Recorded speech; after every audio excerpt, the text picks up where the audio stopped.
So have you heard of the Crusading Order which fielded zombie knights on the battlefield? The Order of St. Lazarus of Jerusalem, or the Leper Brothers of Jerusalem, initially started as a Hospitaller spin-off episode as a hospital specifically caring for those with the terrible disease of leprosy. A disease which earned the sufferers a comparison with the living dead as your flesh rotted, your skeleton disfigured and your limbs eventually fell off, with it believed you could get this disease just by breathing in the same air as the afflicted. Named after the leper's patron St. Lazarus, little is known about the order compared to the other big ones, but they soon separated from the Hospitallers, becoming their own monastic order, open to brothers with leprosy, as well as healthy ones who were separated in their day-to-day lives. To distinguish themselves from the other orders, they wore a green cross upon white, and until 1253 it was actually a requirement for their Grand Master to be a leper himself, which was eventually repealed by the Pope upon request of the brothers because they ran out of lepers within the order, which I'll touch on in a moment when we get to their military activities. By the late 12th century, the code was that any knight or sergeant who contracted leprosy in the Holy Land was to join the order, with his wife becoming a nun and his property passing to his heirs, and if he didn't have any, it went to the Lord. Leprous Templars did initially have the choice whether they rotted with the Brothers of Lazarus or not,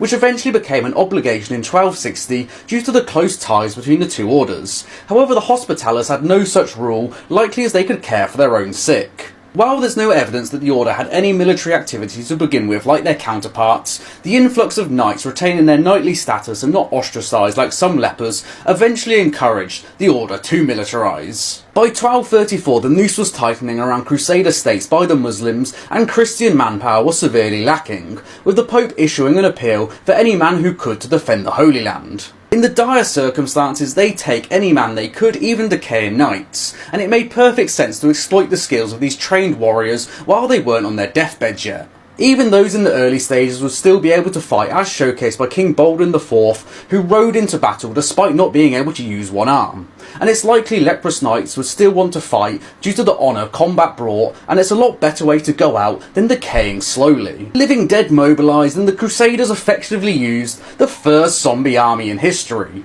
However, the records we have for them show their fighting careers were an absolute disaster. The Battle of Forby in 1244 was an absolute bloodbath and saw all the Knights of Lazarus killed, as well as most of the Templars, Teutonic Knights and Hospitallers who were present at the battle. They then took part in the disastrous 7th Crusade, and then a few years later a raid into Muslim territory was decisively beaten off. It's said that after these disasters, every leper knight had been miserably killed off by the enemy of the faith, which is why in 1253 they requested to the Pope that their Grand Master not be actively decomposing.